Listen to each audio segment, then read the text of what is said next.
द्वारिकापुरी के बाद अब जगन्नाथपुरी में ऐसा क्या हो गया? जगन्नाथपुरी का ये मंदिर क्यों बन गया चर्चा का कारण? अचानक ऐसा क्या हो गया जो द्वारिकापुरी के बाद अब जगन्नाथ धाम पर टिकी हैं सबकी नजरें? भारत के एक राज्य उड़ीसा के पुरी में भगवान श्री कृष्ण के जगन्नाथ रूप को समर्पित ये मंदिर है जगन्नाथ मंदिर। करोड़ों लोगों की आस्था का केंद्र ये मंदिर हिंदुओं के 4 धाम तीर्थों में से एक है। नमस्कार, स्वागत है आपका हमारे चैनल में। इस वीडियो में हम आपको बताएंगे भगवान द्वारिकाधीश यानी श्री कृष्ण के ही रूप जगन्नाथ जी के इस धाम के चर्चा में आने के पीछे का रहस्य, जिससे आप अभी तक अनजान हैं। तो अंत तक देखिए ये वीडियो, लेकिन उससे पहले कमेंट में जय जगन्नाथ लिखना बिल्कुल भी मत भूलिएगा। भगवान जगन्नाथ की कृपा आपके पूरे परिवार पर बनी रहे। देश के पूर्वी छोर पर बंगाल की खाड़ी के किनारे बसा ये पुरी आस्था और पर्यटन का संगम है, जो भारत के एक राज्य उड़ीसा में है। पुरी को देश के 4 धामों में से एक माना जाता है। कई साल पहले नीलांचल पर्वत पर भगवान नीलमाधव रहा करते थे। एक दिन राजा इंद्रद्युम्न को भगवान विष्णु ने सपने में दर्शन देकर कहा कि नीलांचल पर्वत की गुफा के अंदर मेरी एक प्रतिमा है जिसे नीलमाधव कहते हैं। तुम एक मंदिर बनवाकर इस मूर्ति को स्थापित करो। भगवान विष्णु का आदेश पाकर राजा ने ऐसा ही किया और देखते ही देखते ये मंदिर करोड़ों लोगों की आस्था का केंद्र बन गया, जिसे आज हम जगन्नाथ धाम मंदिर के नाम से जानते हैं। आइए अब हम आपको लेकर चलते हैं उस रहस्य की ओर, जहां से आप जानेंगे कि हाल ही में द्वारिकापुरी के चर्चा में आने के बाद अब जगन्नाथपुरी क्यों आ गई चर्चा में। क्यों है जगन्नाथ की रथ यात्रा का इतना महत्व? हर साल इतने धूमधाम से क्यों निकाली जाती है ये रथ यात्रा, जिसकी विदेशों में भी खूब चर्चा है? आइए जानते हैं। दोस्तों, भगवान जगन्नाथ यात्रा भारत में मनाए जाने वाले धार्मिक महामहोत्सवों में सबसे प्रमुख है। केवल भारत में ही नहीं, बल्कि विदेश में भी उन सभी जगहों पर होती है जहां जहां भगवान जगन्नाथ जी के श्रद्धालु रहते हैं। भारत में होने वाली रथ यात्रा को देखने हर साल विदेश से हजारों की तादाद में लोगों का जमावड़ा लगता है।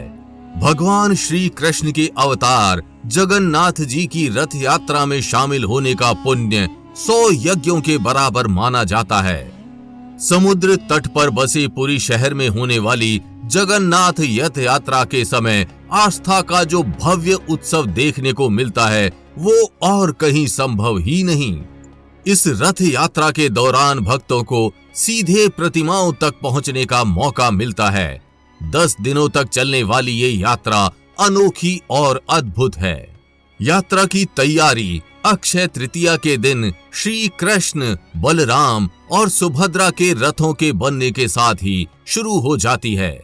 भारत के 4 पवित्र धामों में से एक पुरी के 800 वर्ष पुराने मुख्य मंदिर में योगेश्वर श्री कृष्ण जगन्नाथ के रूप में विराजते हैं। साथ ही यहाँ बलभद्र और सुभद्रा भी हैं। तो आइए आपको बताते हैं इस यात्रा का इतिहास और तीनों रथों से जुड़ी खास बातें। दोस्तों, एक बार बहन सुभद्रा अपने भाइयों कृष्ण और बलराम जी से नगर को देखने की जिद कर बैठी। बहन की जिद पूरी करने के लिए दोनों भाइयों ने बहन सुभद्रा के लिए भव्य रथ तैयार करवाया और उस पर सवार होकर तीनों घूमने के लिए निकल गए। इस दौरान वे अपनी मौसी के घर भी गए, जो गुंडीचा में रहती थी। इसी मान्यता को मानते हुए हर साल पुरी में जगन्नाथ रथ यात्रा निकाली जाती है, जिसमें 3 प्रमुख देवताओं भगवान जगन्नाथ, उनके बड़े भाई बलभद्र और बहन सुभद्रा को विशेष तरीके से सजाए गए 3 अलग अलग रथों पर विराजमान कराया जाता है और उनकी यात्रा निकाली जाती है।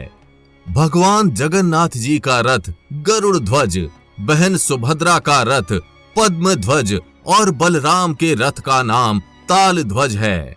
इस साल ये यात्रा 20 जून से शुरू होने वाली है, जिसके लिए जगन्नाथ मंदिर में जोरों शोरों से तैयारियां चल रही हैं। तीनों रथ के तैयार होने के बाद इसकी पूजा के लिए पुरी के गजपति राजा की पालकी आती है। इस पूजा को छर पहनरा के नाम से जाना जाता है। मंदिर के पुजारी इन तीनों रथों की विधिवत पूजा करते हैं और सोने की झाड़ू से रथ मंडप और यात्रा वाले रास्ते को साफ किया जाता है। भगवान द्वारकाधीश और जगन्नाथ जी के बीच एक बहुत ही जबरदस्त कनेक्शन है।